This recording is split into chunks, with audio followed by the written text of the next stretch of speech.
we grow up with a scarlet letter on our face, so our attitude becomes the only thing you gonna be able to say about me is that I'm gay. So I'm gonna out-degree you, I'm gonna outdress you, I'm gonna outperform you, I'm gonna outrun you, I'm gonna out everything in you, because we grow up feeling like gay is a handicap. So you have to overcompensate for it.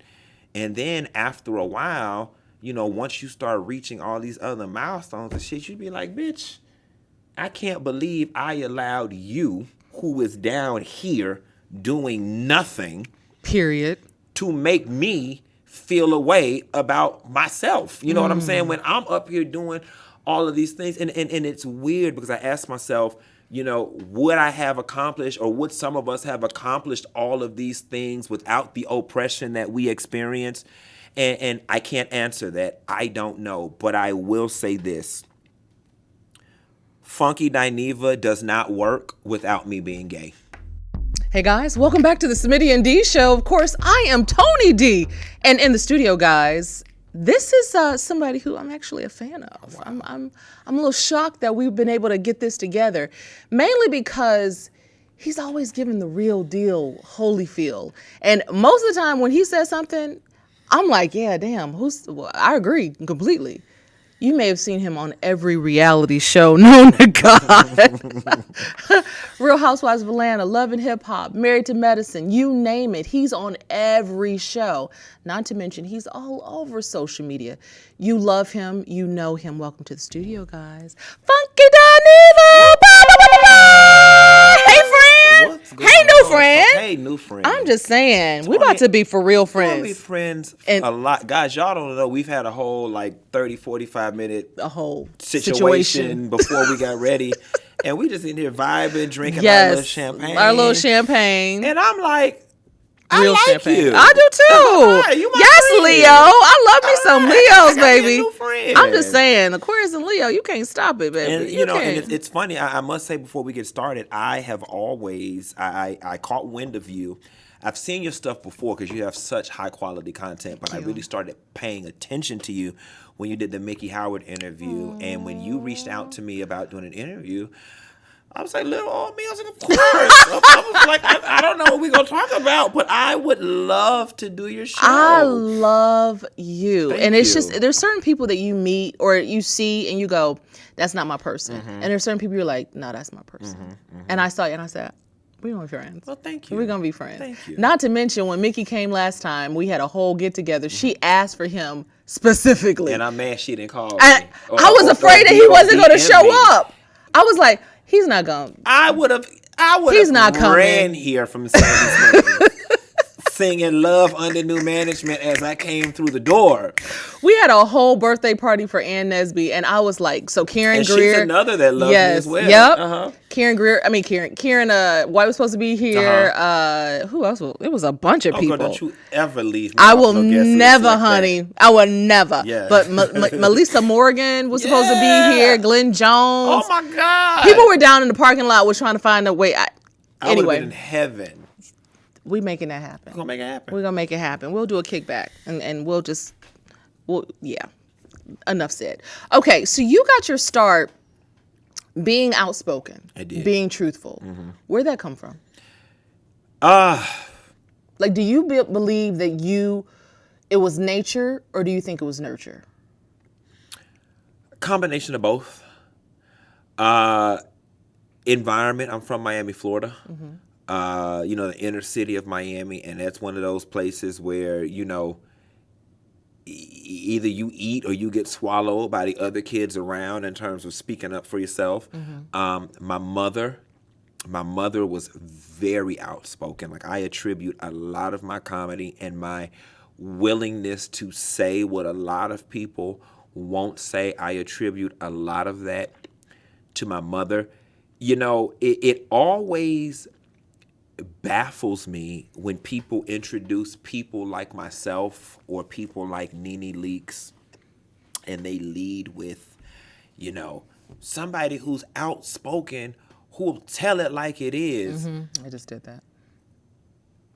I don't get that. You know what I'm saying? Because people treat it like it's a skill or a gift. And for me, it's just breathing. Yeah. It's like, that door is brown. I'm the only one in here that see that the door is brown. Why is it so easy for me to say that the door is brown, but other people have to hem and ha about it? So it's funny because I have learned to graciously, I guess, accept it as a compliment. Oh, you're so outspoken. I mean, it pays me so great. Thank you, thank you, thank you. But I really don't understand it. I can tell you why, though. Okay. People are caught up in this matrix. People abide and they subscribe to a way of thinking that's opposite of yours, Okay. which is to get along to get along. Okay. And I mean, especially with our culture, I would say if you want to really get somewhere, you really got to play the game. Okay. And it's very difficult for you to be like, there's a brown door. Yeah. And then somebody is like, hey, do you want money? There's no brown door. Right. But you're like, I don't give Yeah, there's a brown door door. and I want that money. Yeah, and if not, I'll just find a way to make my own with the Yeah. brown door. With the brown door. Okay. So And yeah. I think that's brilliant, and I think that it's hard. I often say the hardest thing for people to be is leaders. Everybody is a follower. Okay. So the hardest thing is for people to think for themselves, and Yeah. I think that that's what we see in you, and then that's why we say, oh, you're outspoken. I appreciate it. You know, Yeah. it's funny though, because following that, I am of the belief that if everybody was authentic, everybody would be successful. I really do believe that. I really do believe that when you are born, God puts one little seed in you, and all you have to do is just be true to whatever that is. For you, it might be doing hair. For that person, it might be cooking. For that person, it might be drawing. For me, it might be speaking. Yeah. You know what I'm saying? And I tell this a lot. I was always the kid that got bopped in the mouth for talking too much, or, you know, my report card, my grade would be like B2D. You know what I'm saying? Like, I was always doing good in academic, but the conduct part, and it's not that I was a bad kid, like beating up kids or throwing shit. It was like, he talks too much. Yeah. He distracts the other kids while he's whatever. I was always the kid. So shout out to all the kids that got talked too much on the report card. And here's the funny thing. When I was growing up, there really wasn't many career options for kids that talk too much. You know what I'm saying? Like, they didn't have anywhere to steer us. Yep. You know what I'm saying? But lo and behold, my gift, that seed that God put in me, it took care of me in the end. It did. It sure and, did. And so I like to tell people, you know, I think what happens to us as children is that our gifts get socialized out of us. You know, and mine almost did. If I would have listened to my village and my parents and all the people that said I talk too much and all of that, my gift would have been socialized out of me. I think, and granted, I'm not a parent, but I think we are our most authentic selves in that 2, 3, 4-year-old.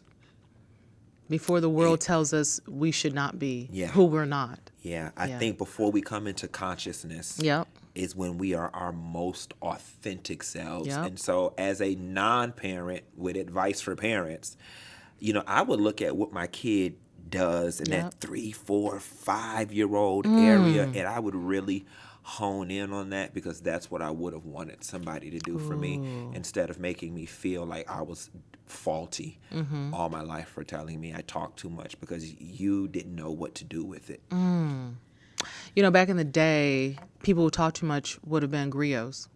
Okay. Yeah. Yeah. They would have been leaders, Yeah. nurturers. Yeah. That's wild. It is. Are people afraid of you? Yes. Why? Is it because of that brown door? Because they are afraid of the truth, and they are afraid of what being aware will now make them responsible for. See, with truth comes awareness, and with awareness comes responsibility. And so it's easier for me to be aloof and naive, because then I don't have to do anything. I don't know. I don't know.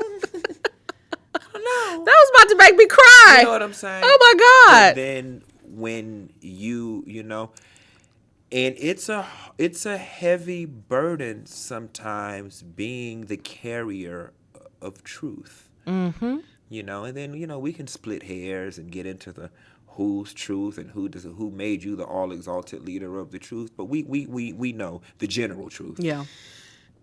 I think people are also scared of me because, let's face it, I know how to weaponize the truth. You know what I'm saying? And if you back me into a corner, there are instances where I use my superpowers for bad.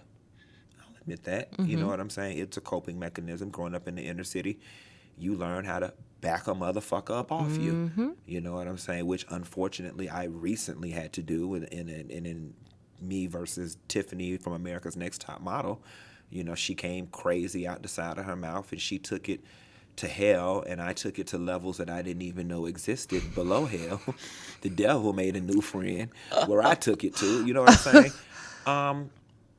But I also think, too, a lot of times people are prematurely afraid of me because they think that because I'm a blogger or that I'm a vlogger that I can't be trusted or that I'm this messy person. And, I know what it appears like on screen when I'm animated and I'm doing the stories, but in my real life, there's very little mess going on in my real life. Wow. Very little. You got a nice circle of friends. Let's talk about that. I do. I have an amazing circle of friends. So a lot of people would like to think that I've got this huge entertainment group of friends, and I don't. I got a few people that I love, the Quads, the Dr. Heavenlies, a few others. Candy Burris has been great for my career. She helped me out in the beginning. There's a few people that I love and that I'll always have respect for. But Tony, I'll be honest with you, my friends are still my day ones, like my friends from middle school, my friends from college. Like, even though I do this entertainment thing, my friends are still school teachers and insurance agents and people who work in the corporate office at the front desk. And I like it that way. You told me a little about you in terms of doing hair in the industry. Getting in this industry showed me very quickly that it's very plastic and it's very fake and it's very transactional. And some people are able to navigate that well. That depletes all of my energy. If you lost everything out of your celebrity friends, who do you think still would be your friend? Like if they dogged you, you said something crazy, they're canceling you, who's still showing up? I definitely think Quad would still show up. Dr. Heavenly for sure. Dr. Heavenly has shown up for me. A lot of people don't know this. She didn't even know at the point that financially I wasn't doing well. And here it is. I'm doing TV with 2 missing side teeth. But people don't know this. When I was on Sister Circle, my 2 canines were gone, and I had to throw the commercial. And I'd be like, coming up next, Tony from the Tony and D Show on Sister Circle. Stay tuned. And I kind of smile like this. You can see me. And I went into Dr. Heavenly's office because I think I had a toothache or a cavity or something or another. And the next thing I know, this lady was giving me 2 implants. Wow. And to the tune of $10,000. I didn't ask. I didn't even say to her, my money funny. She could have easily made me get on a payment plan because they have credit and whatnot. And she just gave it to me. And it's funny, and the reason I know she just gave it to me, and thank you so much, Dr. Heavenly, is because later in life, when I needed to do some more dental work, she gave me the full bill. She's like, you can afford it now. And I said, well, damn. I said, damn.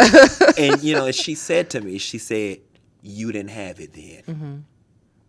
She said it. She said, you didn't have it then, but you have it now. And I love her for that because she didn't have to. Shout out to Dr. Heavenly. Shout out to Dr. Because the Heavenly. crazy part is I don't know her personally. There's been a couple of times where she actually was supposed to be on the show. And I was concerned about allies. I think we talked about, who my allies were and what that meant for me in my social group. But also the stuff that people tell you about that you don't really know. You can confirm or not confirm, but the reality is you don't know these people. You don't know their heart. You don't know what they've gone through, but you also don't know why they feel or why this other person feel this way about this person. Somebody. Yeah. And how they're out here, they'll try to convince you that this person is bad or this person is whatever. And, I've had to learn in this business too, your interaction with somebody may not be my interaction. Exactly. Now, don't get me wrong. I'm open to watch out for that one. Yeah. I take heed, but I don't let it dictate. I give everybody a chance. Right. Because I'm grown. Yeah, and you get to choose. I've got boundaries. And I know when something feels right for me and when it don't feel right for me. And I just do. So, yeah. But I heard nothing but positive things after. Yeah. It was just this one person. And you know who we're talking about, but one person. But I was working with her publicist and some other people on her team, and they were like, "No, you want to F with her." Yeah. And I was and, like, okay. and that person and team, that was deeply personal. Yeah. You know what I'm saying? And so I kind of have a rule too. Don't come over here with me and you got some personal BS. Now, if you're going to tell me, this person does insurance fraud and watch out his public, I'll accept that. Yeah. But don't be, because you don't have a personal fallout with somebody. Listen, everybody ain't made to mesh. You know what I'm saying? There are people, hell, with you that probably says she ain't a good person. There are people with me, I'm sure they have a lot of things to say because we had a particular interaction. You caught me on the wrong day. I caught you on the wrong day. The stars and the moon was not Didn't aligned. align. And, that's just what it was. Or maybe on a more simple note, we just wasn't meant to be damn friends. Right. You know what I'm saying? And it happened that way. But I try to give everybody the benefit of the doubt. It gets me in trouble sometimes. Sometimes some people prove you right, and they're everything people said they were. But I try to learn from myself. But I have a general rule with the Atlanta celebrity scene. To be honest with you, I'm really not interested in talking to most of them. Ooh. Or knowing most of them. I'm really not. Ooh. And that leads me to my next question. Just like how I saw you on my phone talking, I developed a relationship in my head where I thought, I'm going to be friends with you. Is there anybody out there that you've seen where you're like, I could be friends with that? I don't know how, but I feel like I could be. Yeah. Like, I feel like I could be good friends with Gayle King. You know what I mean? Like, I think she's a good friend. I don't see it for Gayle. Ooh, not for me? I don't see it for Gayle. For me, Okay, I don't it. see it for Gayle. Gayle ain't my flavor of black. Ooh. Gayle is not my favorite of black, and I love that we like to say black people are not a monolith. Yeah. But I'll be the first person to tell you however ignorant it may sound, I like my monolithic black people. I do. I like Kool-Aid drinking, cornbread eating, collard green smacking, electric slide, Frankie Beverly and Mays sliding to black people. That's how I like my black people. Okay. I do. I as ignorant as it may sound, Gayle King just don't give me cookout black. And I like cookout blacks. Okay. I'm not a fan of whitewashed black people. And I know that, and again, I know it sounds ignorant, but I like what I like. I grew up the way I grew up, and I feel comfortable around who I feel comfortable around. Black people who keep the company of a lot of white people make me nervous. Ooh. Why? Seriously. Honestly and truthfully, Tony, it may be cellular. It may go as far back to the plantation, and it may really just be visceral and cellular. It may be. I just don't trust, I guess is the word. Wow. I guess I don't trust, and moreover, I don't relate. Because I don't see what's over there. Me personally, I don't see what's over there. I got a theory, though. I do have a theory with that. I think that sometimes, because I've dated Nigerians, and Nigerians are always telling me that black people hate themselves. But I would offer another thought process. Okay. We are mixed right? So if you're talking about cellular level, I know you know the story about, I feel like it was, I mean, it could be any story, but it could be frogs that kept trying to jump, and there was a lid, and they had kids, and the lid was removed, but the kids still never jumped past that lid. It's all kind of ingrained in you. But what if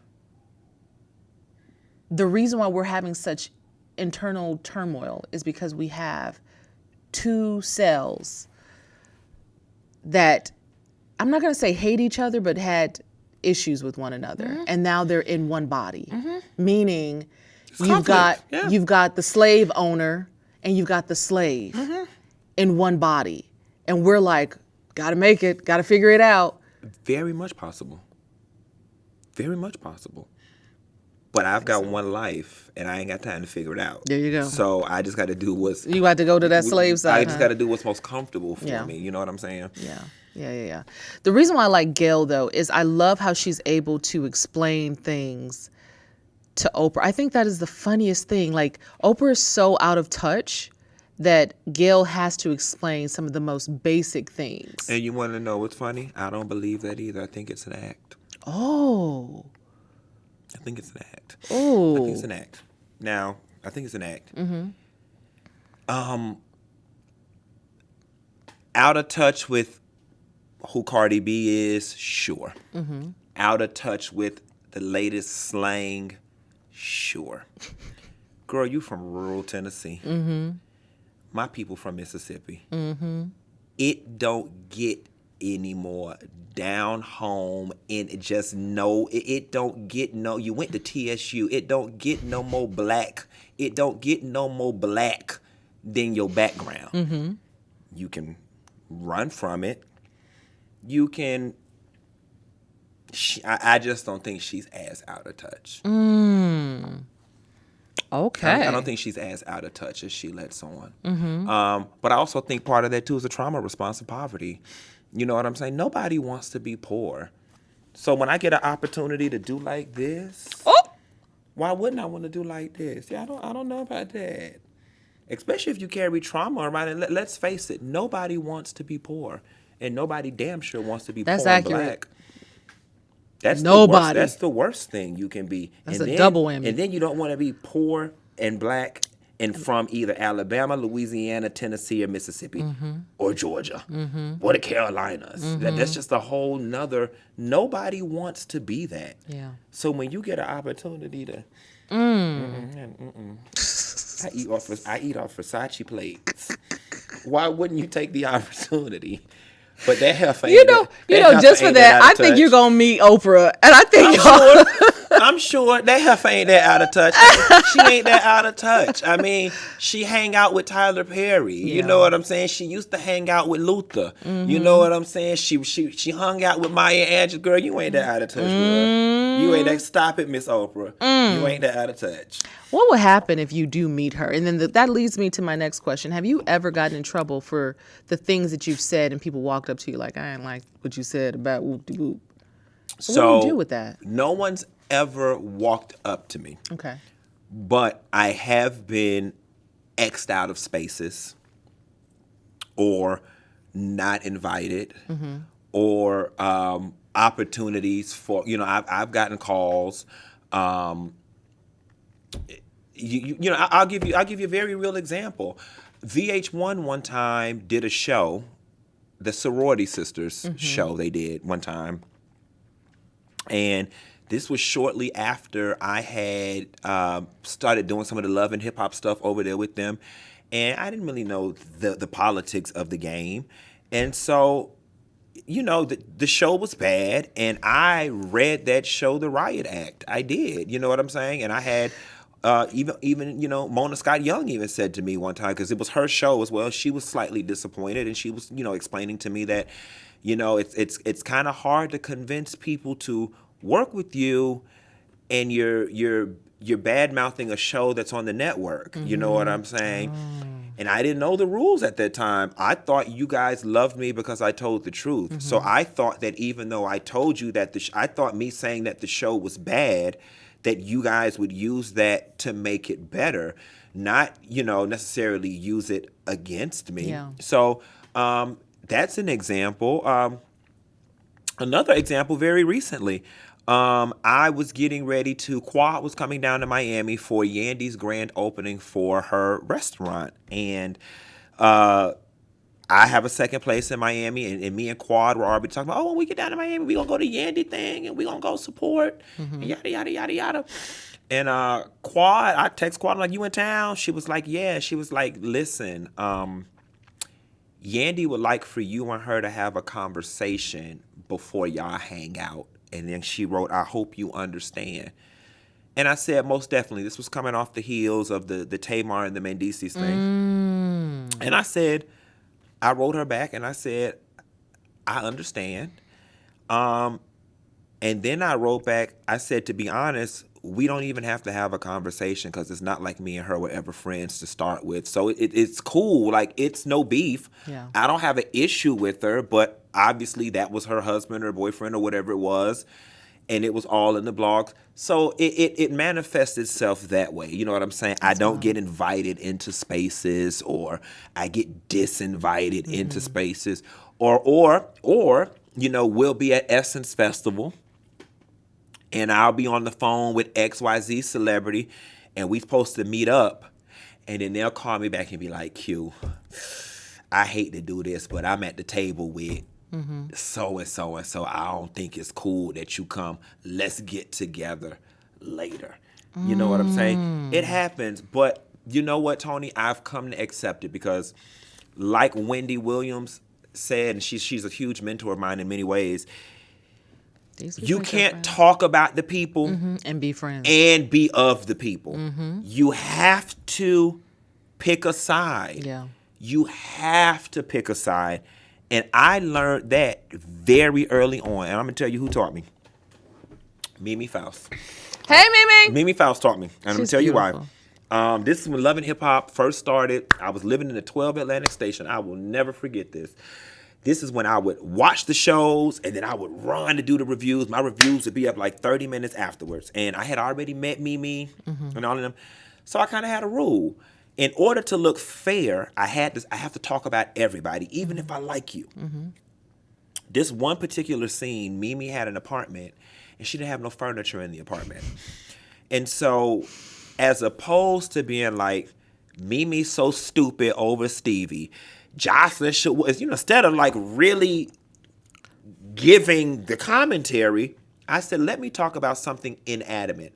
Let me just talk about Mimi not having no furniture. That way, it looks like I'm dishing it out evenly. Baby, I got off that elevator. That phone rang. It said Mimi Faust. I answered it like thinking she gonna be laughing. Baby, that lady cussed me out to the ground. That lady cussed me out. Mimi cussed me so bad, I ain't never been cussed out before. Mimi cussed She had all that practice with Jocelyn. out to the ground. And that moment taught me, you gotta choose. You gotta choose. You can't be their friend and talk about the people. And that's just human psychology. Like, how does that work? You know what I'm saying? Like honestly, how does that work? Yeah. I'm talking about the most negative aspects of your life, and then it's like, hey, girlfriend, hey. Yeah.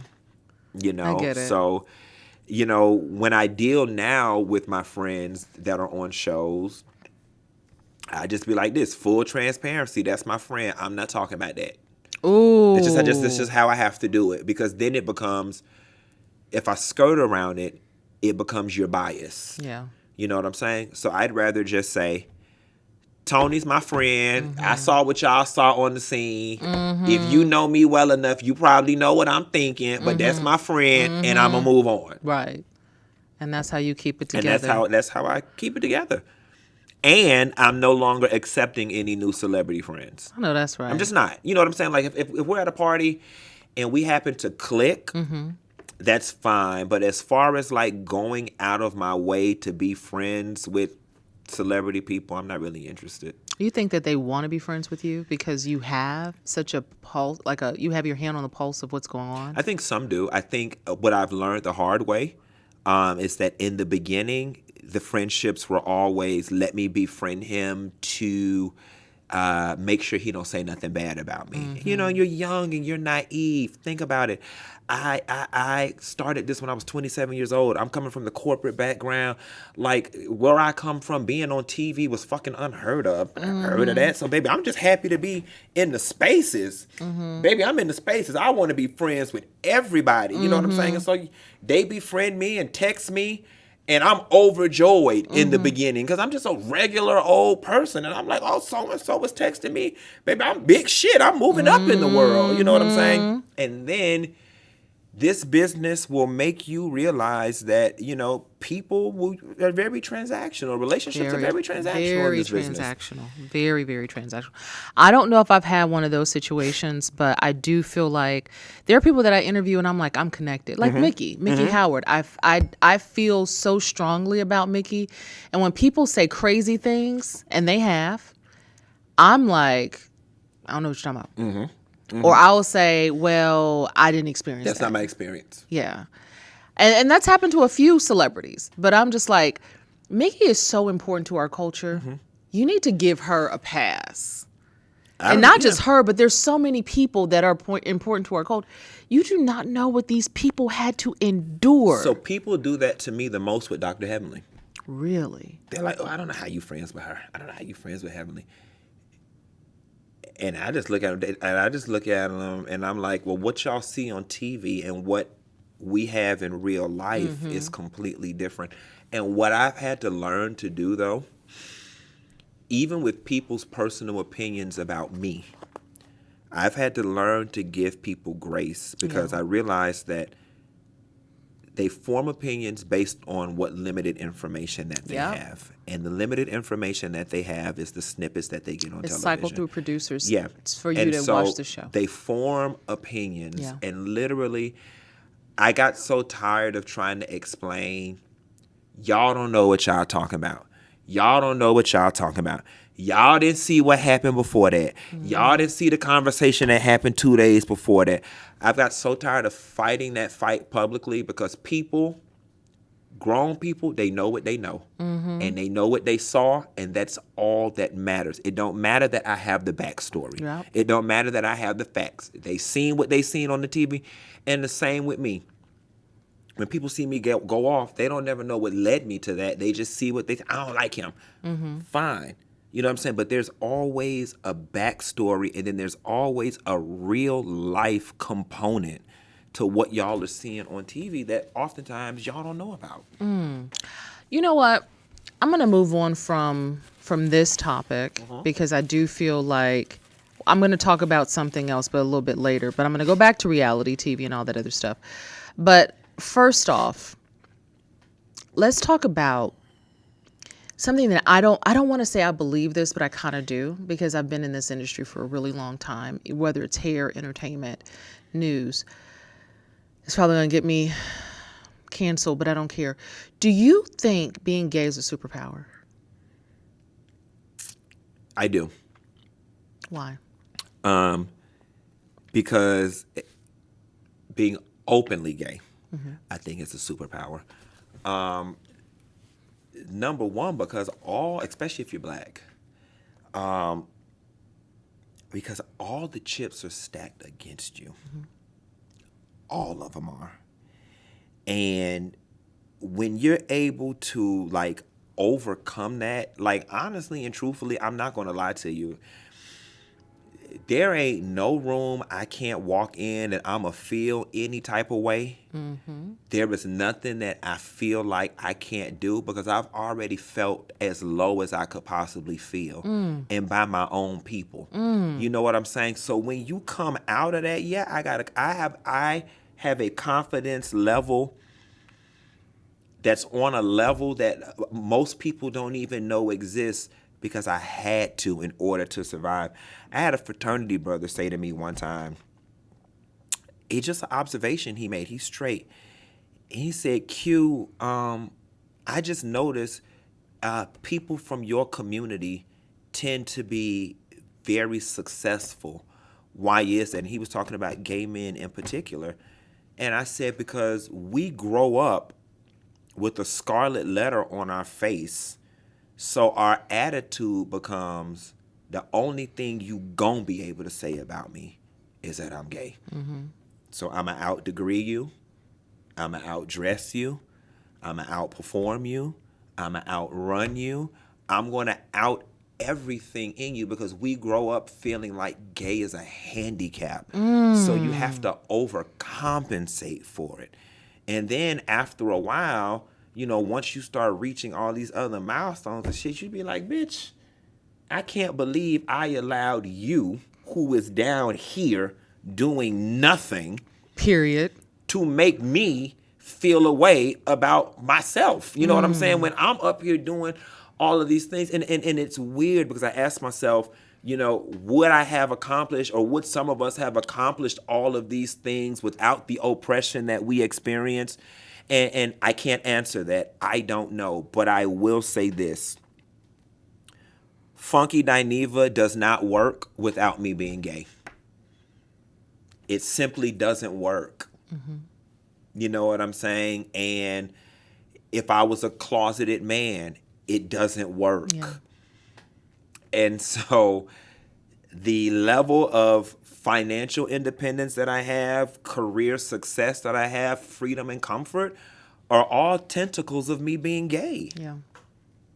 So yeah. I will go ahead and say something else too that I've noticed in my business when I had a few salons. Being transparent, I notice things, right? So I'm very much like, I pay attention and I just stay silent. With gay men, it's fascinating because there is this, I don't want to say an oxymoron, but it's feminine and masculine energy. And if you're able to marry the two, you're really able to go further than someone who just has feminine energy or somebody who just has masculine Agreed. energy. And what I mean by that is women think differently than men, and men think differently than women. Women are notorious for being vain. Men are ego-driven, right? Men are fast to move, slow to think. Women are slow to move, fast to think. But what gay men, and I'll even go say lesbians too sometimes, you guys have been able to incorporate both sides very well. And that is dangerous. Meaning, how can someone go against someone like you who incorporates both sides? Like, you have a brain of both sides. You're not limited by, okay, I'm a woman. You're not limited by, okay, I'm a man.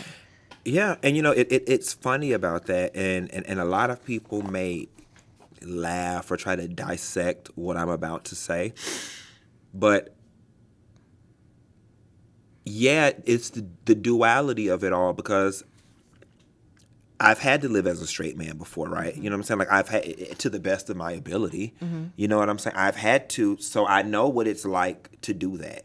You know what I'm saying? I also know, and I face all the same issues that a straight black man faces in the world. I face all of those issues and then some.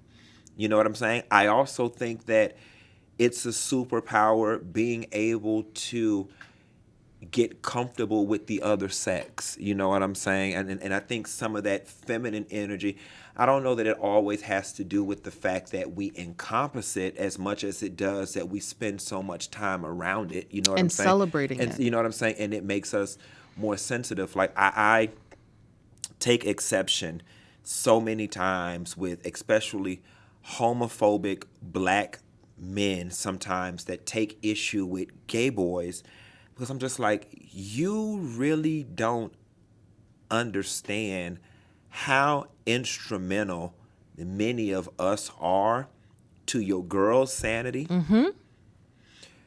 to when you are out doing whatever it was you're doing, we're picking up the pieces with the kids. Yeah. You know what I'm saying? Like, we're the godfathers and the uncles when they need a place to stay, when they need money. Here's the other thing, Tony, and I'm going to take it somewhere real controversial. women trust gay men more than they trust other women. Ooh. Okay? Because I like to call I myself. agree with that. I like to call myself every I black girl's best agree. friend. I have agree. witnessed black women do some low down shit to other black women. I have witnessed black women, confide more in me than they would their homegirl. And I have had homegirls tell me, Q, because I'm not in competition with you. You're not in competition with me. So they're able to let their guards down a little more around gay guys because we're not in competition with one another. And it's funny because,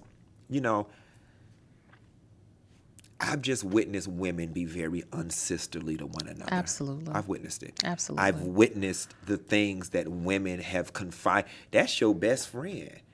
I have heard what you said about your best friend to me because you can trust and confide in me. Yeah. You know what I'm saying? And let's be clear here because I want to give women their credit, especially black women. It's a symbiotic relationship because just as much of a service and a safety net that black gay men and black gay boys provide to black women provide the same thing to us. Yeah. I remember being a kid. I didn't necessarily I didn't mesh well with the boys that were in the street playing football and basketball. But guess what? The girls that were over here playing jump rope and box ball, they welcomed me. You know what I'm saying?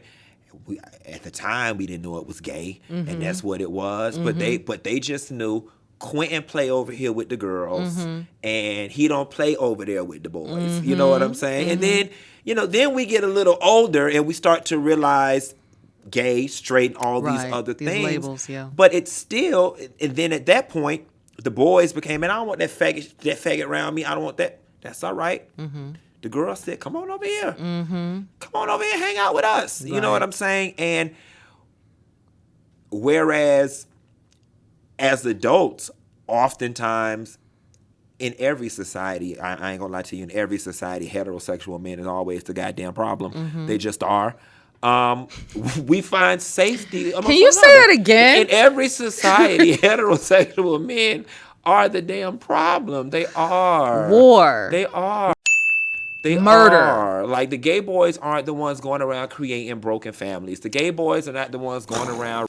Shots the fired. gay boys are not the ones going around, you know what I'm saying, these women and leaving them with broken homes and leaving them brokenhearted. The gay boys are not the ones going around two-timing these women and breaking their hearts. We're not. We're the ones picking up the pieces. You know what I'm saying? So a lot of times when we get into these wars online between women and men, and God knows I don't want people to get in the comments and be like, here she go, using her podcast to cause division, because I hate the division between all of us. All of us should be one big family. But if we had to draw a line right now and say, who is our common enemy? Who is our common enemy? She not going to call my name and I'm not going to call her. We going to call John's name. It's John.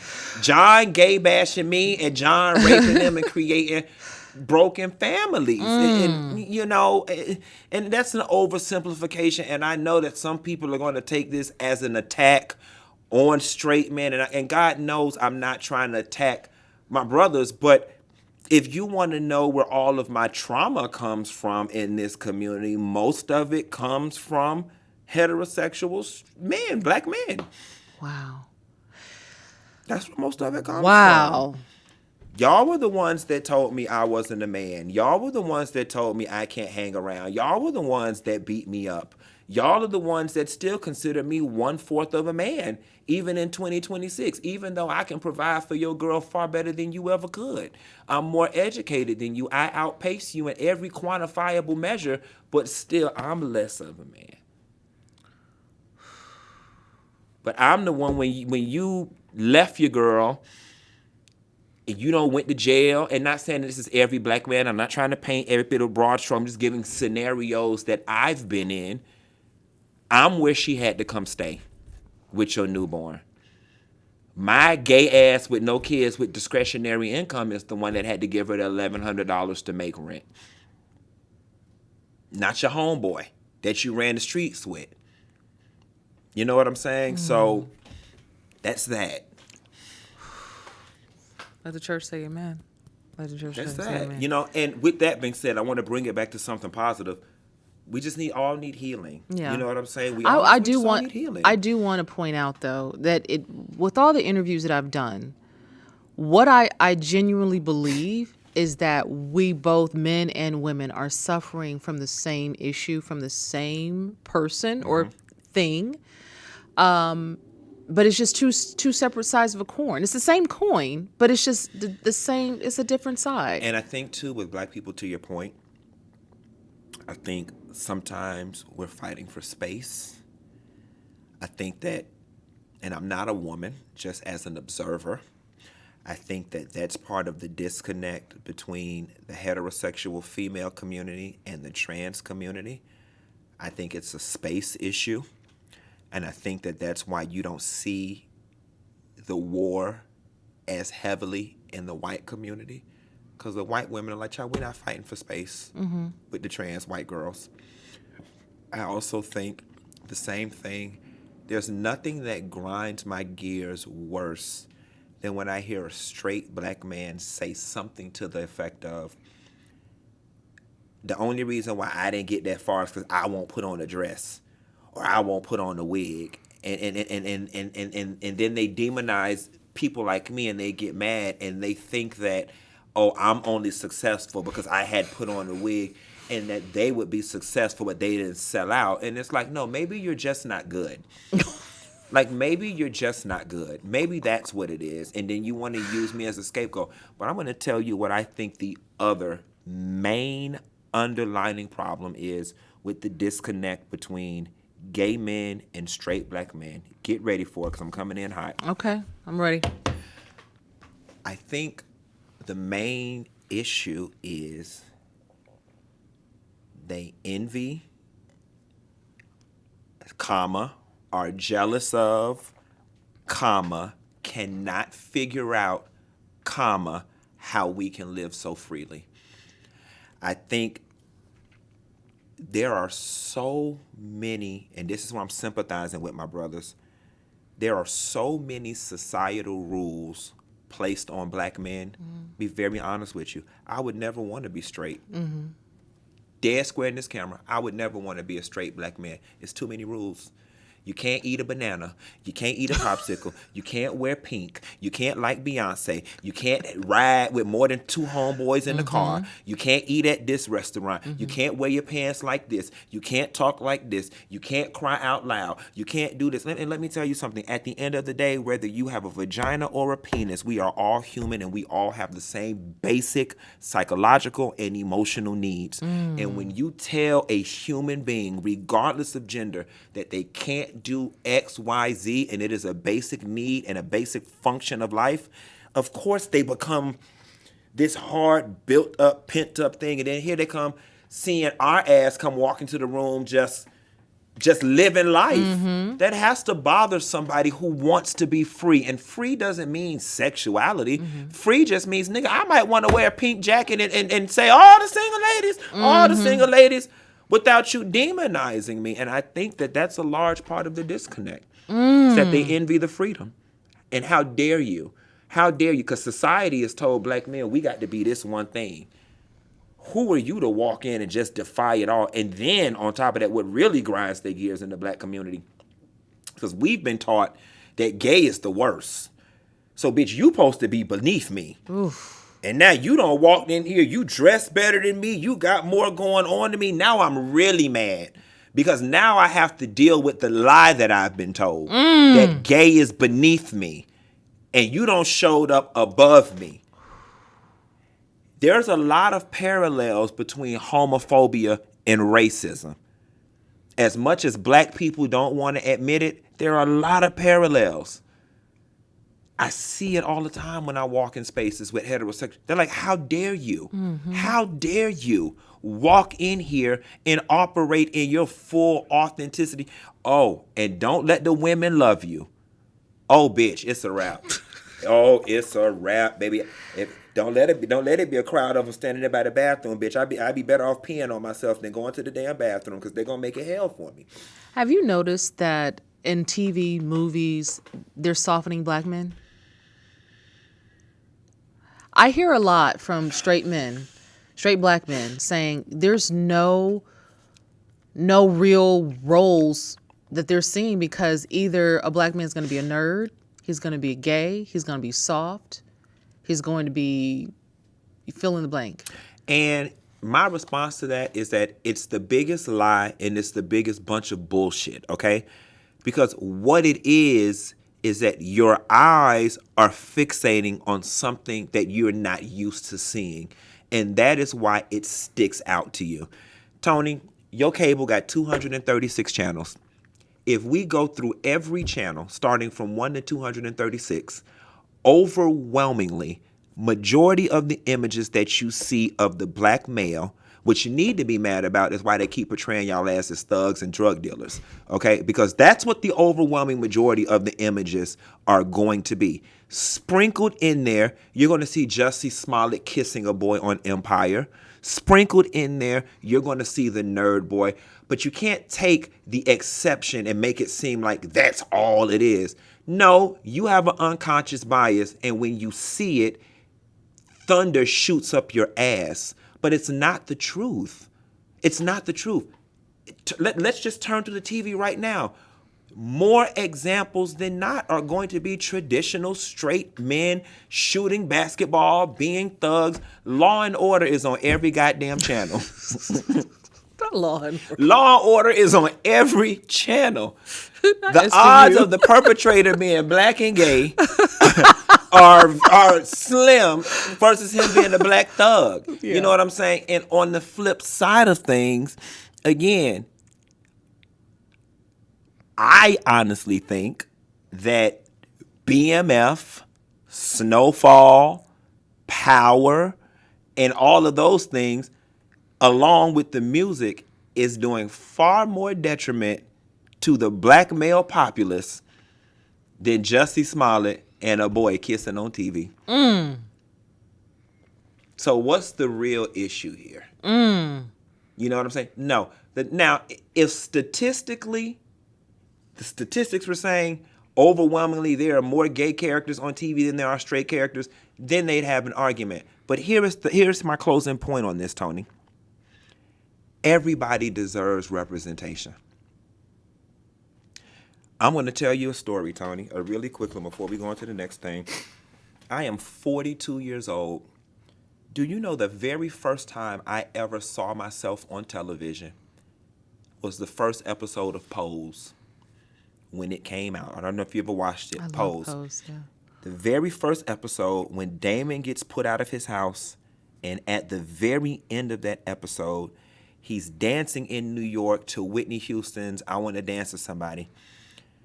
I started crying I don't know where these tears were coming from.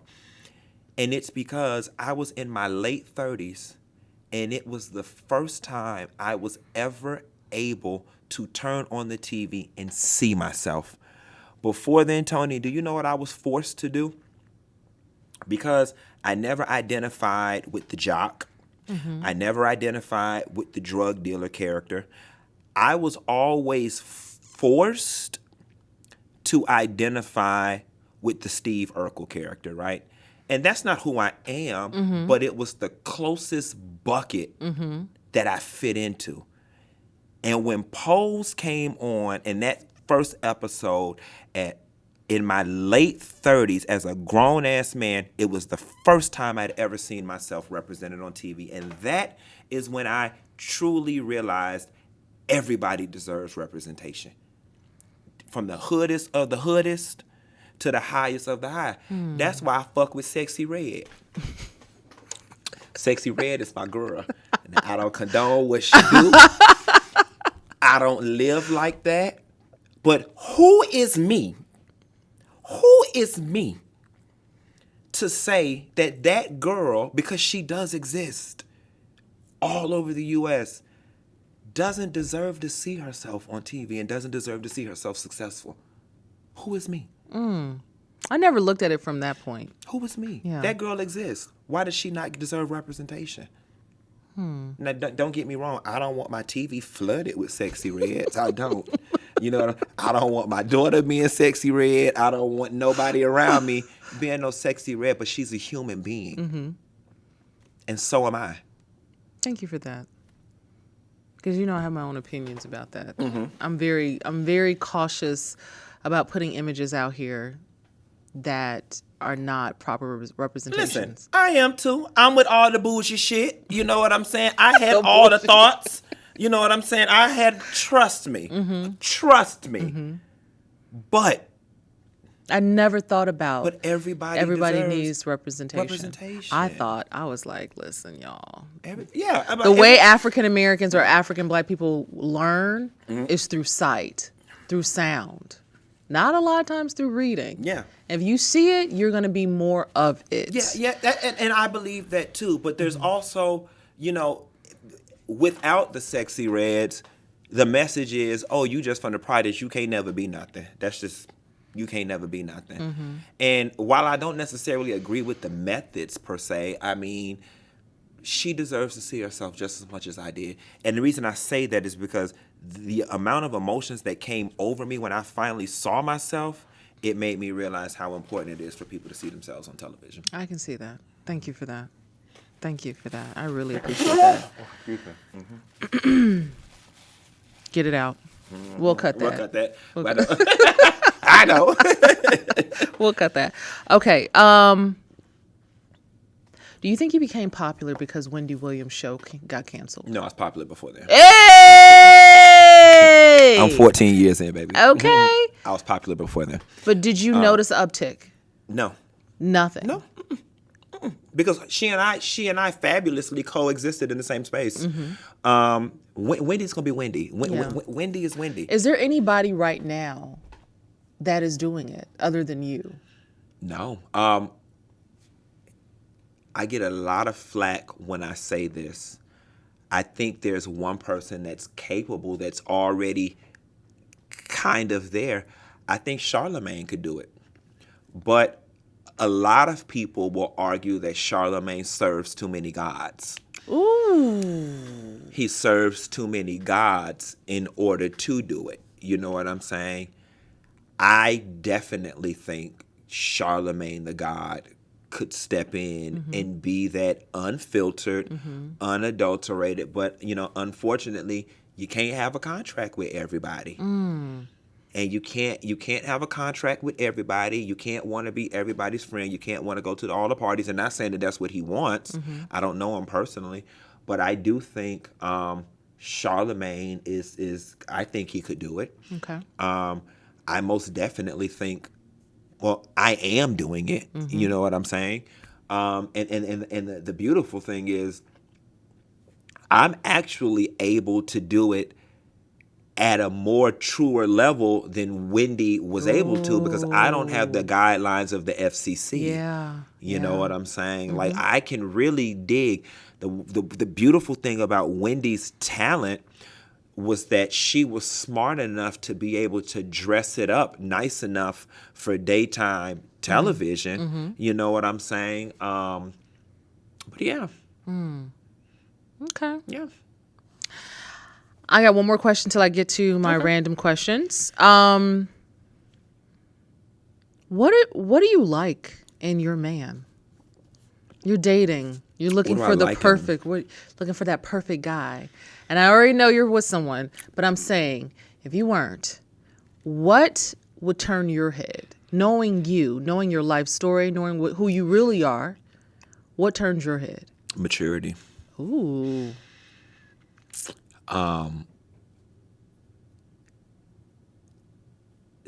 There is a such thing called grown man energy, grown woman energy. And you can't quantify it. It doesn't come with a degree.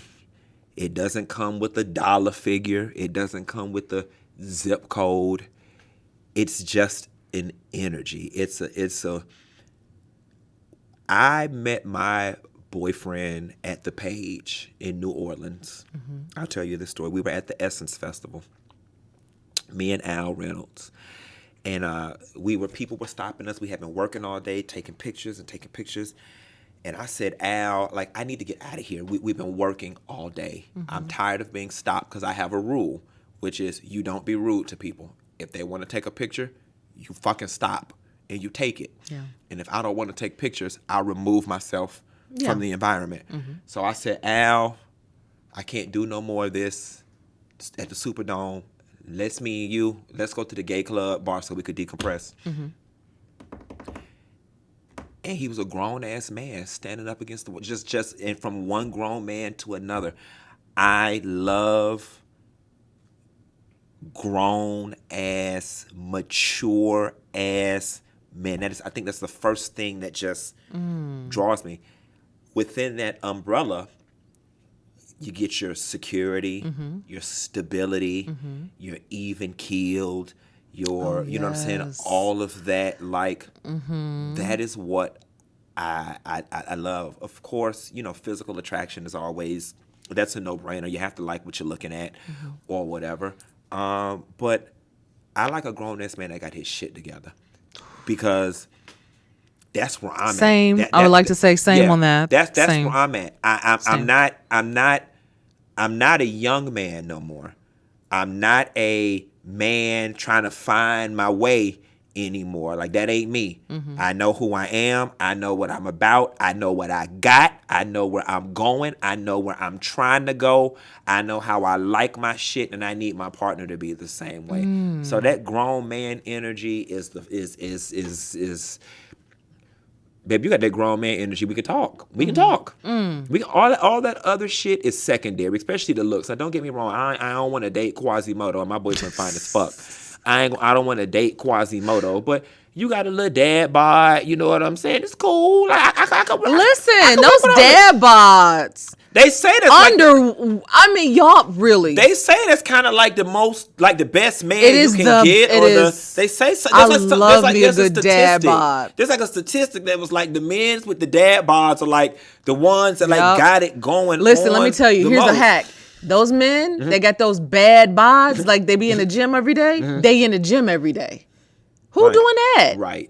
I gotta go live life. I don't want to simulate life in a gym. It's just, I don't know. I think, Tony, because in my 20s and in my 30s, especially my 20s and early 30s, with all the, I was Lindsay Lohan. There's no secret, cocaine, alcohol. Like, bitch, I was in these streets.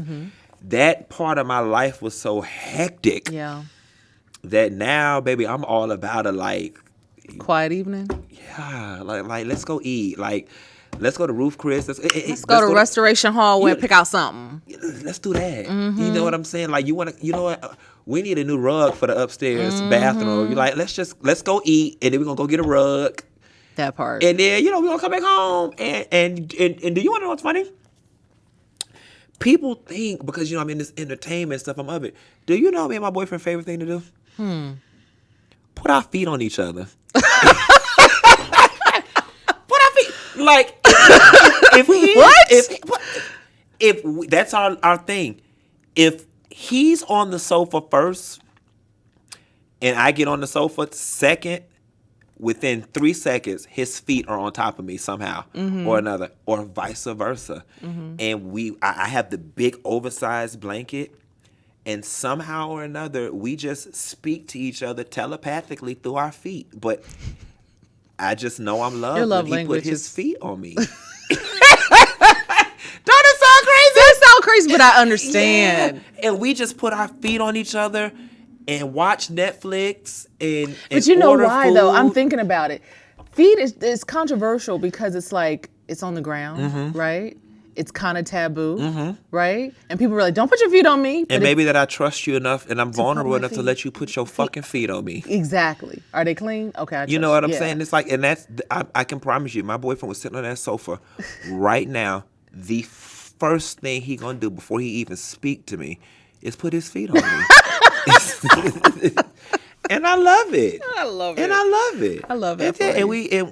I just like. I never thought about that either. Yeah. You got me thinking about stuff I never really thought about. And that's the trust thing. It's those subtle ways that love show up. You know what I'm saying? Just touching each other. My boyfriend said one time to his friends, I went to visit him and they were trying to see what we were going to be doing.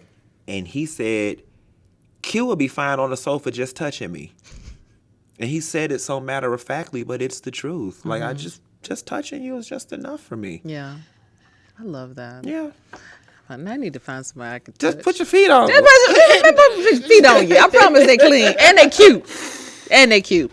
All right. Q, Funky Dineva, are you ready? You like for what? For what? Can we get a... You give me some more. I hate to treat you like the higher help. Wait, our production assistant is gone. I hang my hat on the fact that I can take a high level issue and break it down for the sexy reds. Yeah. You know, or just for my grandma who just, was not college educated, didn't have it all, for the regular person. Yeah. It's important. Yeah. We're going to keep this in, too. Yeah, keep it in. Shit. Yeah. Hell. But I really love that. And I know that I'm hitting something because there's this part of me that wants to cry when truth is being told. Because it very seldom happens to that level. Yeah. You know what I mean? Like, it's always like a low, like 10%, 20%. But when it's a full 80, 90% truth, it makes me want to cry. You feel it. You feel You it. feel it. And And to your point, though, that's why I can't fuck with these industry friends and these events. And I'm sure you get the invites, Tony, to the premieres and this. And it's, hey, how you doing? Oh, my God. I got to come do your podcast. Yeah, do your show. Just call me. Girl, Yeah. just call me. You know, then you call, the bitch don't know who you is, and I answer the phone. They want to send you to their people and all that. Come on, you know how the shit go. So that's why I don't even you go. in my life? That's why I don't even go to the events and stuff. No, I don't even go. We'll talk off camera, but I have a couple of those situations. But Q, Funky Dineva, are you ready? Let's do it. For random questions. I didn't get my burr. Okay, here are the rules.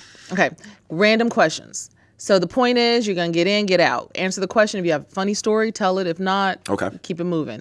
But these are the most randomest ass questions, and I do apologize in advance. Okay. The first question I ask is always, what trend do you wish would go away? And it can be any trend. You're like, I'm tired of seeing it. What trend I would like to see go away is us learning new buzzwords on social media. Narcissist. The newest one is nervous system. Everything is everybody nervous system. It's my nervous system. I want that trend to go away. Now I love that we're extending our vocabularies or whatever, but everybody's not a narcissist. And Everybody's nothing wrong not with your nervous system. Everybody's not. What is it called? Gaslighting. Right. Nobody knows how to use that term properly. So I would just wish that trend of like we finding a new buzzword and it becomes the word of the year. I want that to disappear. Okay, I got you. What conspiracy can you believe in, or conspiracy theory can you believe in, or do you believe in? That shit with these Epstein files. Ooh, what? I'm gonna be honest with you and call me naive, because I just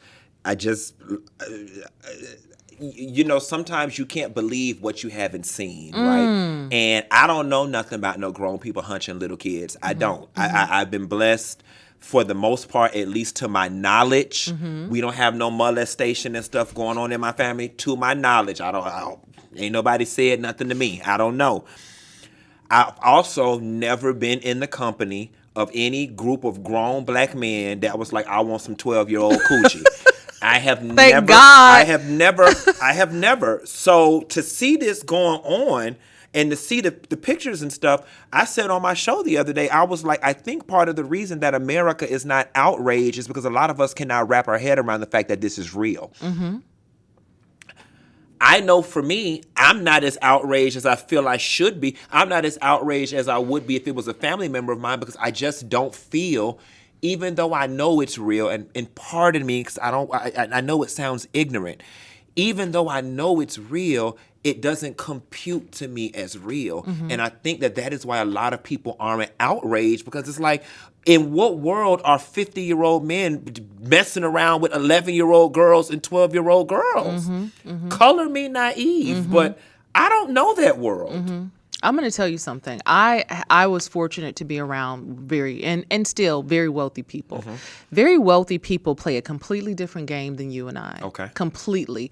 And psychologically speaking, when you have the ability to own, see, be, go, have anything, it just, you keep topping it. You keep topping it. Is that you what it keep is? It is. Okay. You keep topping it. You keep topping it to the point where you're like, I want to do the most destructive, devastating, like nobody can do this but me. I believe it because I believe that's how Diddy got in that trouble.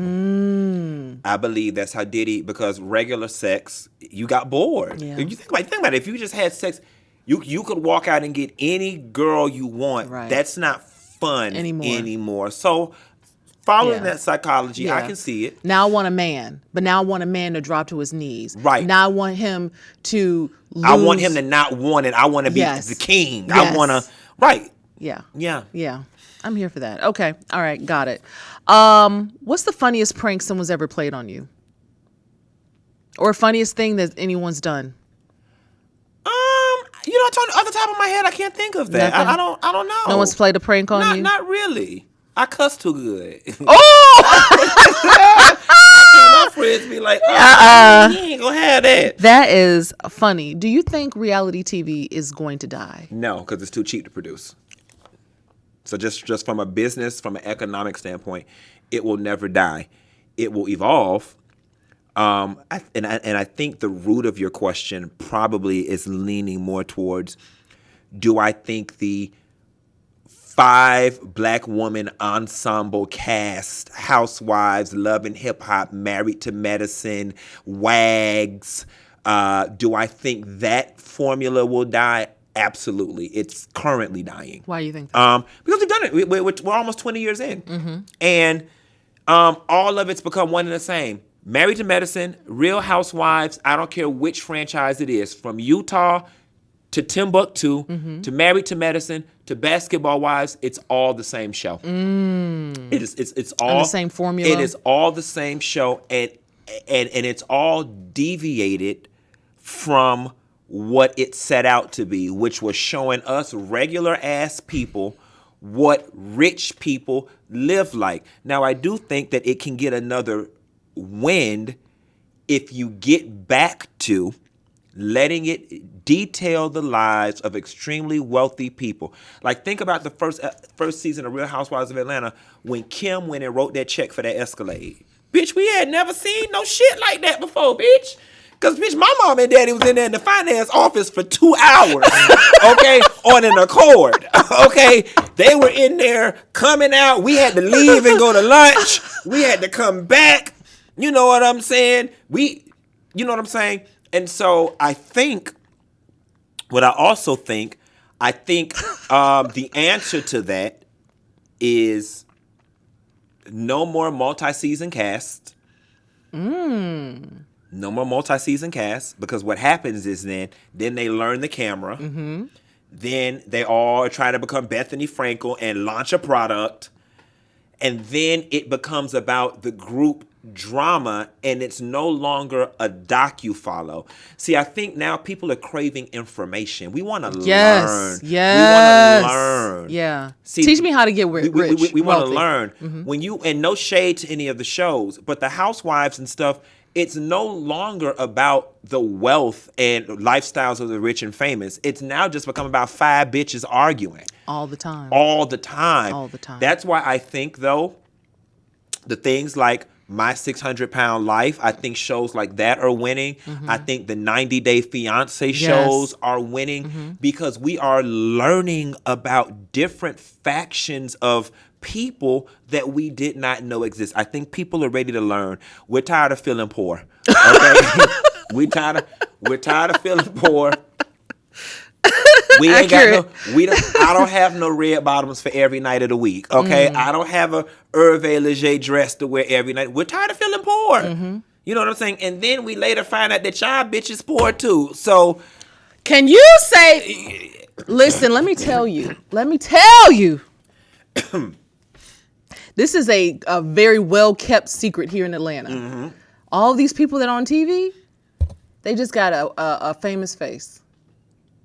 Not all of them, but a lot of them. We'll have to do a whole another show. A whole other. Where I start telling you what hoes was driving season 1, who cars they was borrowing, who clothes they borrowing now. Who's taking their stuff back to the store. To the store. Oh. Who's pawning stuff. You know what I'm saying? Like, it's a whole thing here. And then whose husband's doing what that's about to lead them to jail? Because that's a whole thing right there too. And you know what I think would be more fun in the space is that if people were regular, if people like in what world do you meet up with your group of girlfriends for happy hour with $4,000 worth of clothes on? You know what I'm saying? Like, and here is what I hate about it. And I specifically, so first of all, we got to give the Real Housewives of Atlanta all the credit. All the flowers. Because they are the ones that ushered that in for the black girls. Yeah. But I also think it's done a little detriment because everyday black girls and the black gays, I'm going to tell you how it's manifests itself with black girls. They feel like they have to show up red bottom down, wig down their finest just to meet up. The way it's manifested itself with the gay boys, which I hate, it's created this read culture.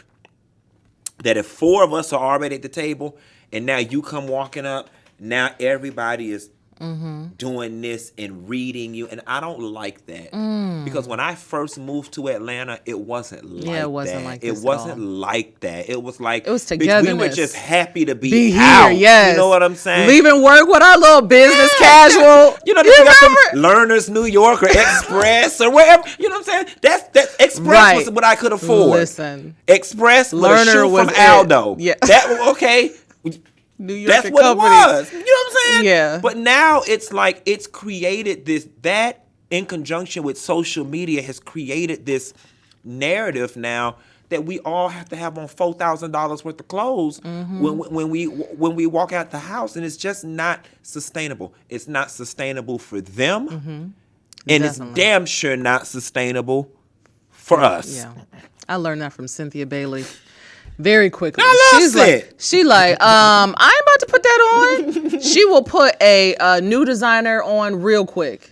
And what I love about Scent is because she's coming on the show. And I'm going to tell you what I love about Scent is because, number one, she was a model. So she's seen the highest of the high. She's been in the highest of the high. She's walked the circles. And then let me add another thing from it. She lived in New York for a long time. Therefore, she saw a lot of real wealth. Real wealth. Okay? Now, I will never shit on Atlanta and what it means to black people. But, baby, I'm from Miami. Baby, I don't seen it. I ain't had it. I ain't touched it. I ain't smelt it, but I don't seen it, and this ain't it. And that's why I'm so easily able to just sit back and not fall victim to that, because I'm like, bitch, I'm from Miami. It's so funny. It's their interpretation. It's their interpretation. Yeah. And I'm like, because if you think about all those ladies from the show, like really, where y'all come from? And again, I'm not trying to shit on anybody who is successful in Atlanta, but it ain't giving what Miami and New York gives in terms of wealth. It's not. You know what I'm saying? Yes, you have a $3 million home. You have a $2.4 million home in South Atlanta in Eagles Landing. That is a huge accomplishment coming from people who are descendants of slaves. Amen. Okay? But when I'm in my apartment in Miami and I'm looking out my window, I'm looking at $34 million mansions on the water. There's a difference. We're not the same. Yeah. I mean, a lot of people that I know that are wealthy will never do the show for real. Yeah. You know? Yeah, absolutely. So Tyler Perry taught me a lot without me actually physically meeting him. Has Tyler taught you anything? Yeah, so I met him once in a very close interaction.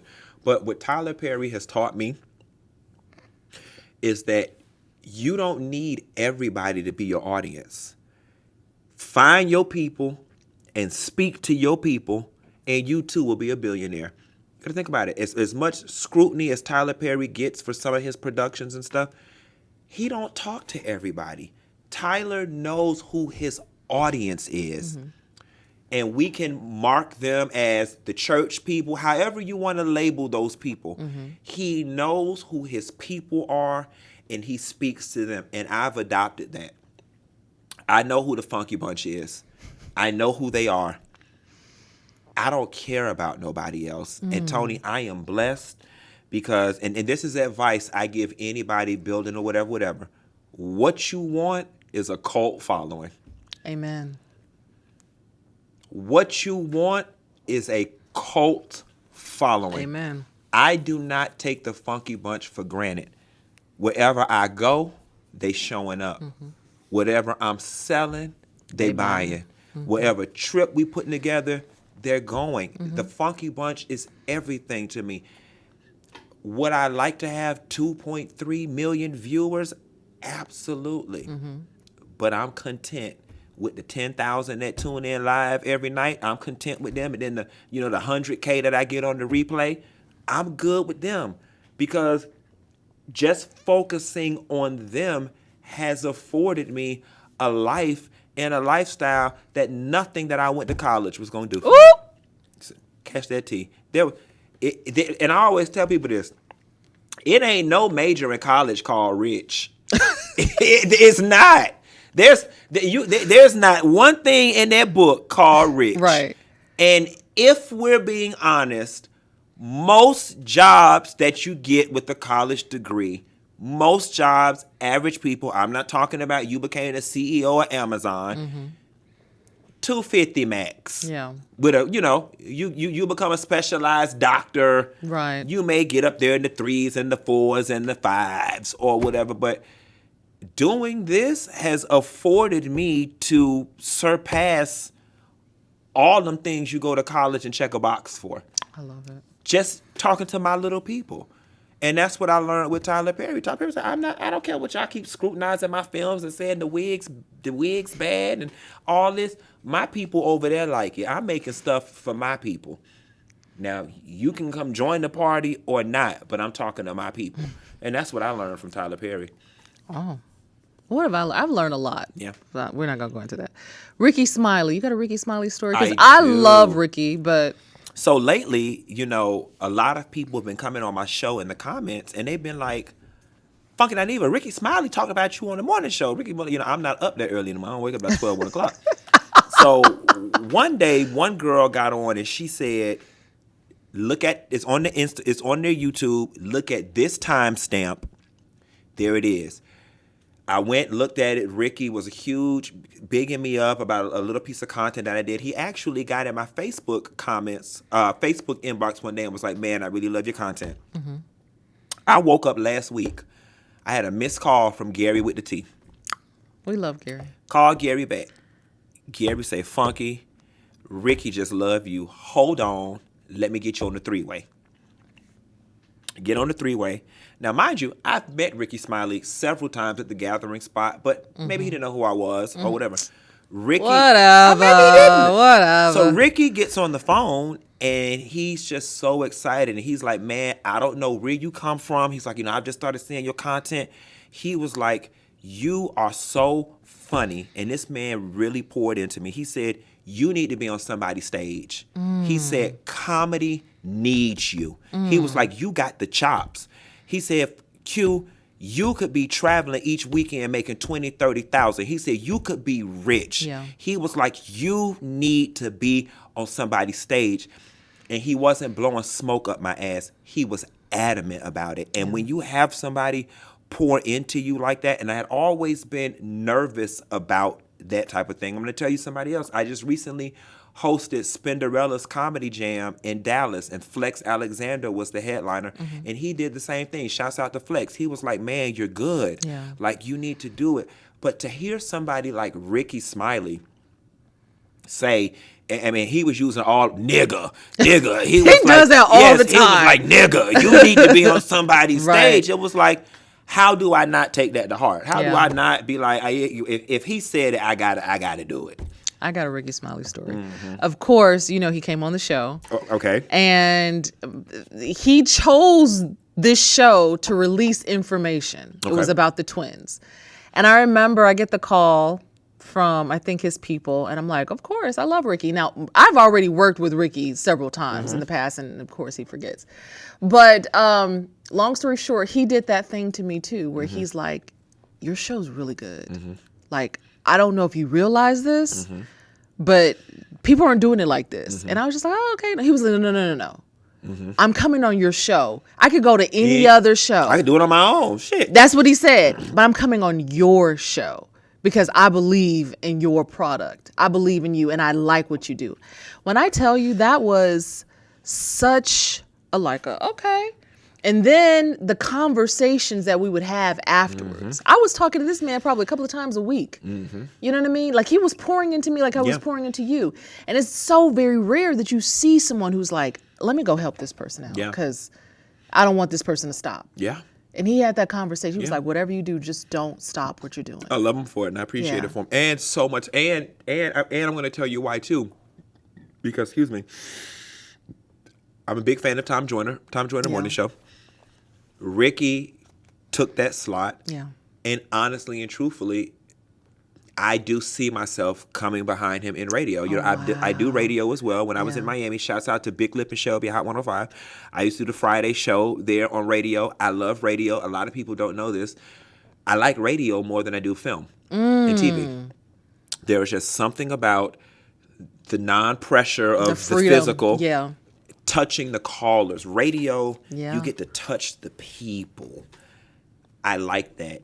And you can sit and do radio until you're 80 years old. Yeah. So, Tom Joyner was somebody I grew up on. That baton got passed to Ricky Smiley. I am currently have my feet in radio as well. And one day after I do my nighttime talk show, because that's ultimately what I want to do, when Ricky Ready hand me that baton, you know what I'm saying? Okay. Or put me on another station, wherever. But I see and you want to know what's funny too? I'm not greedy. I don't even have to do national radio. I'll take my ass back home and do Hot 105 where I'm from. The station that made me, the station that actually plays Ricky Smiley. Yeah. I just want to do radio back home where I'm from. Yeah. Yeah. I started out in radio years ago, and I was in radio for a long time. You can tell. But I love it, so I know what you're talking about. I love radio. Tell me a Nene Leakes story. How do you feel about Nene? I love Nene. Okay.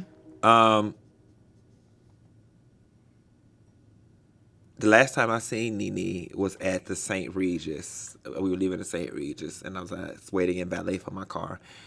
And she was a little tipsy. I was like, she's like, fucking that Neva. Fucking that Neva. What you doing here, child? She's always animated. That woman single-handedly revolutionized reality television, especially for the black woman. People don't talk about that. And I was so proud when I found out at the Smithsonian Museum that the exhibit they have there, that she's in the museum. I've never been, but she's in the Smithsonian in the reality TV component. First and foremost, I don't give a damn who you are. Every black woman subsequent to Nene Leakes gets on reality TV in the back of their mind saying, I need to be the Nene of this show. Everyone. They get on trying to be the Nene of the show. Over the years, it's been some love-hate. I don't always agree with some of the things that she's did. I haven't always, but you have to give Miss Mama her flowers. She fucking did that. Okay? Not only did she do it, we as a world, we tend to tell people who from small country places that you ain't nobody, you ain't gonna be nothing. You know what I'm saying? She's from Athens. You know what I'm saying? Like, let's be for real here, and I'm not trying to be shady. What huge monumental television success stories have come out of Athens, Georgia? Probably not many. You know what I'm saying? a little black girl from Athens, Georgia, turned out to be this fucking powerhouse that people cannot get enough of. Whether she's on TV or not, people are always, no matter what conversation it is, people, Nene Leakes. Where is Nene Leakes? Nene would have been good on this show. We miss Nene Leakes. She's that girl. And I think what Nene did for all of us, she had a Cinderella story. Yeah. She taught us all that, like, for real, sometimes dreams do come true for just little old black girls. You know what I'm saying? They do. Yeah. And that's what happened for her.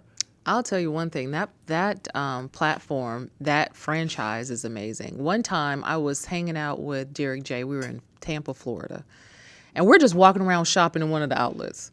When I tell you the amount of people that stopped, he ain't even a main character. It was white people, old people, young people, black people, women, men, gay, straight men, wanting to take pictures with this man. That platform, and this was years ago. It's amazing. He wasn't even a main character on the show, and people kept stopping us. Derek J, can I take a picture? I was like, don't you get tired of this? He was like, no. And the financial trajectory that it's changed people's lives. Yeah. You know what I'm saying? So here's what's funny, really quickly, going back to Sexy Red really quickly. The reason why I say it's important, I've always said rap has been the great equalizer.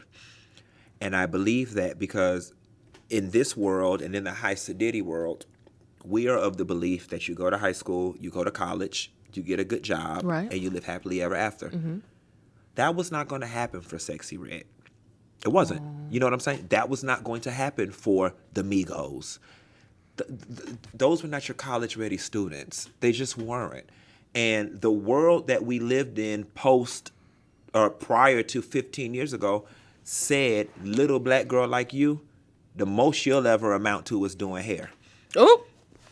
You know what I'm saying? In somebody's flea market, not even owning a shop. The most you'll ever amount to is doing hair somewhere. And so I love the fact, although I don't agree with the content sometimes, I love the fact that rap and reality TV for a lot of black people has been the great equalizer.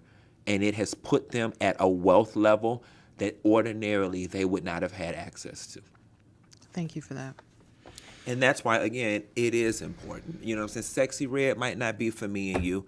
Do I think it's detrimental to society? To a certain degree, but you should be raising your kids better to the point where Sexy Red shouldn't be influencing your goddamn daughter any damn way. You know what I'm saying? Get it sexy. I like her. I like her, and I like that damn Glorilla, baby. I love Glorilla. I like that Glorilla, and I like Lotto. I like Lotto. Like when I go do my karaoke, I do Lotto. And here's the funny thing, and I don't even know their music. I'm not gonna lie to you. I don't know a lot of it. I know a couple of songs. I know, a little catchy things, but I like them girls. Aww. I do. I love that. What's your pet peeve?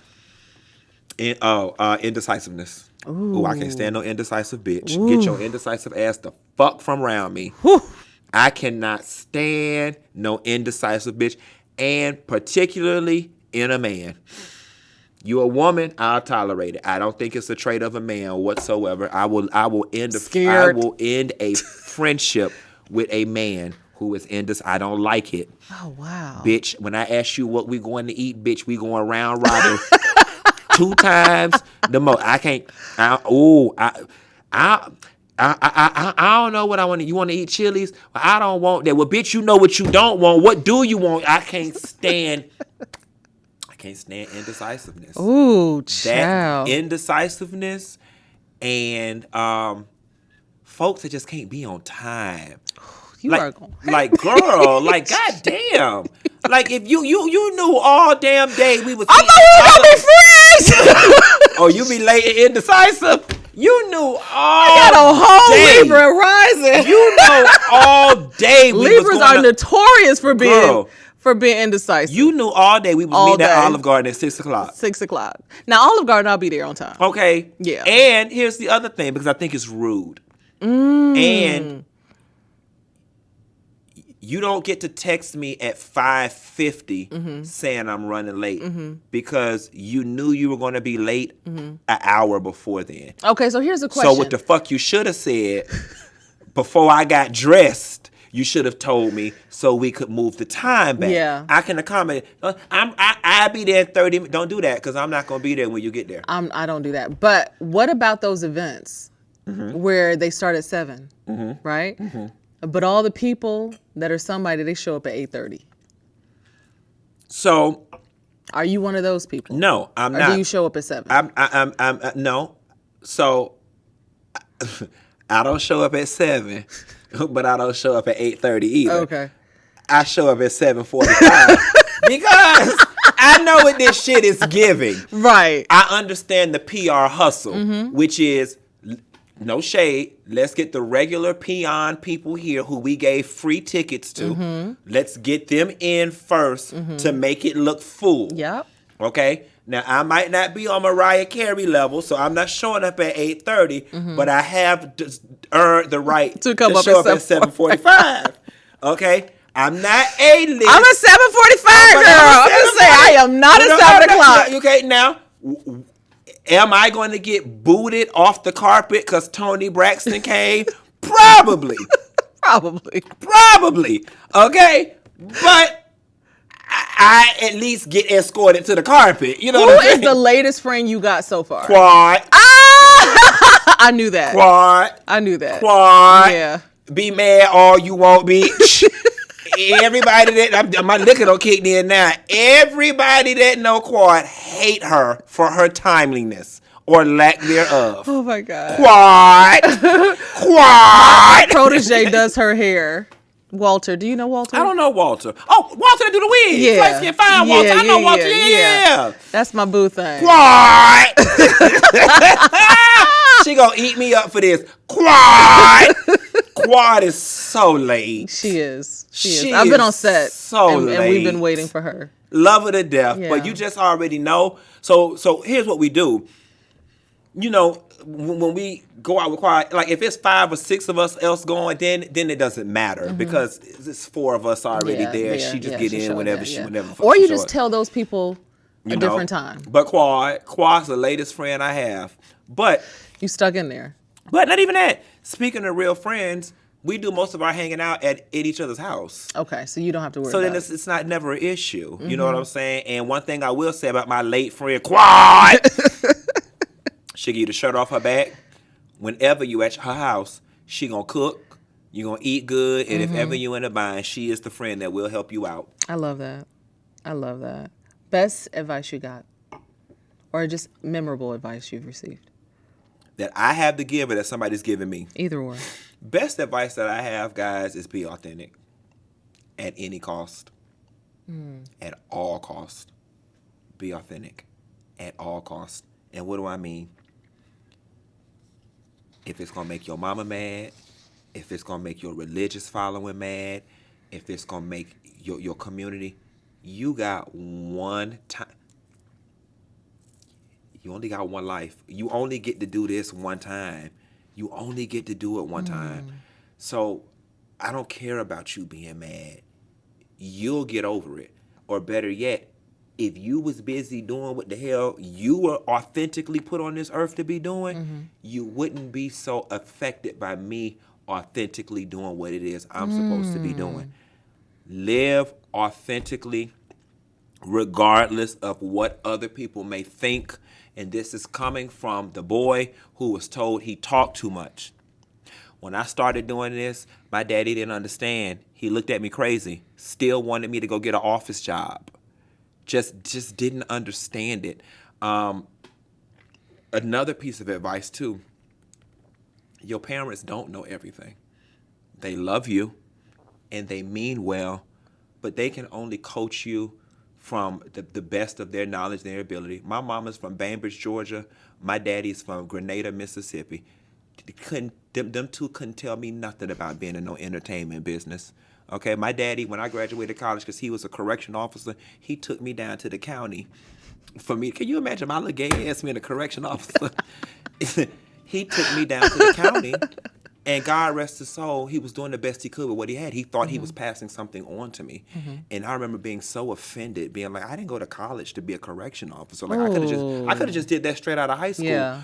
But his mentality was the government always pays on time and it's a good government job. And that held true until there was a government shutdown in his lifetime and government workers didn't get a check. So your parents may mean well, but sometimes you know more than they do, especially when it comes to your own life. Live authentically for you, baby. What do you hope happens with this war and with this administration? Like, what are you? My hopes, and I know it's wishful thinking, my hopes is that I wake up one day and that it's just over, Tony. I do.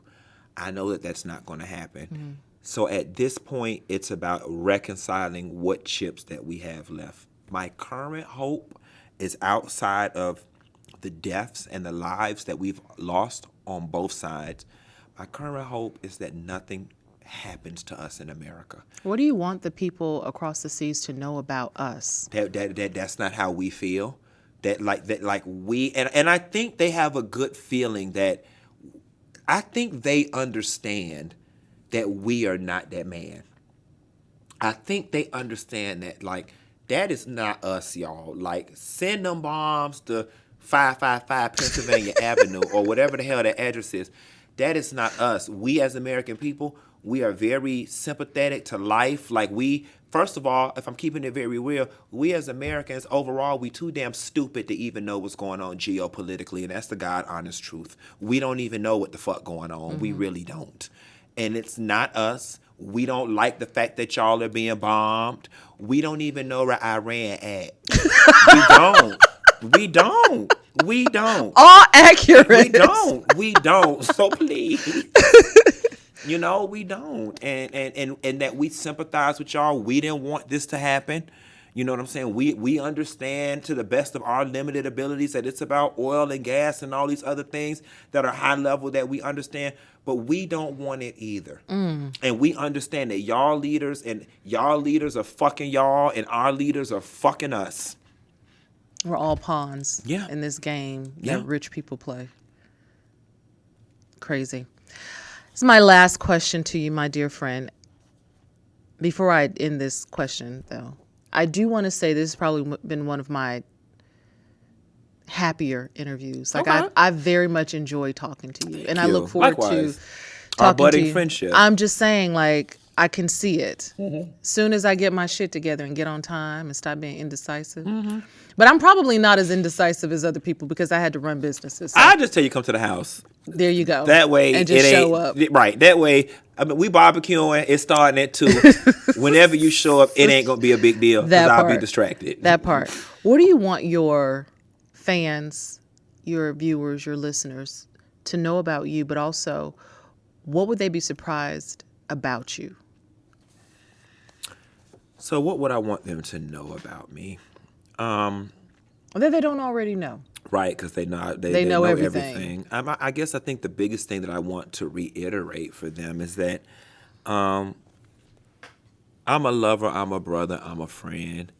That in all things, I really do try to lead with love. I know that sometimes I can be abrasive. I know that sometimes my opinions can be unpopular. I know that sometimes my opinions can get under people's skin and upset them.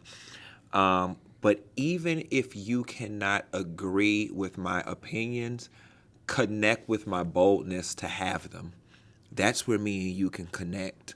You know what I'm saying? The fact that I am man enough and have enough fortitude to stand up for what I believe in and say what I believe. You don't have to agree. This world, we're not a monolith.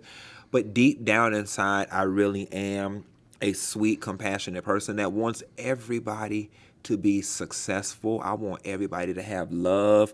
I want everybody to have financial freedom. I want everybody to be able to go in any store they want and pick up whatever they want. I just want everybody to be happy and have joy. And I just want us to all live good and eat good. I'm telling you my 2 favorite things to do: eat good and lay down. Okay. And I want that for everybody. I just want all y'all hoes to eat good And lay down. That's it. Me too. That's it. Like, let me tell you something. and I'm finna look you dead square in your face. I don't do this, bitch. This time is of late. night, This is late. I'm laying down. Put your feet on somebody. Okay, I'm laying down. So I love that. I do too. I love that. Well, Q, Funky Dineva, I appreciate you coming in. Thank you for having me, Tony. You are amazing. Better do this again. We will. We Better will. do this again. Guys, if you like this type of content, actually, no, I'm not going to stop there. I'm going to ask him to tell everybody where they can find. Y'all can find me Monday through Thursdays on YouTube, Funky Dineva Live on the Funky Dineva YouTube channel, and then every other social media platform, Funky Dineva. Hey, I feel like you got some other stuff about to pop off. I got cruises. I got trips. I'm selling products. I feel it in my spirit. It's bigger though. Just bigger. It's bigger. Big. Well, I receive feel it. it. I receive. Come on, spirit. Feel it in my Come on, spirit. spirit. I don't know about it yet, but I'll take it, whatever it is. I'm telling Send you. it my way. I feel it. I feel it in my spirit. But guys, if you like this type of content, and I know you do, make sure you like, share, comment, and subscribe. And of course, if you want to get in contact with us directly, you can reach out to us via email at info@smittyand.com. Again, that's info@smittyand.com. And until next time, guys, take care of one another.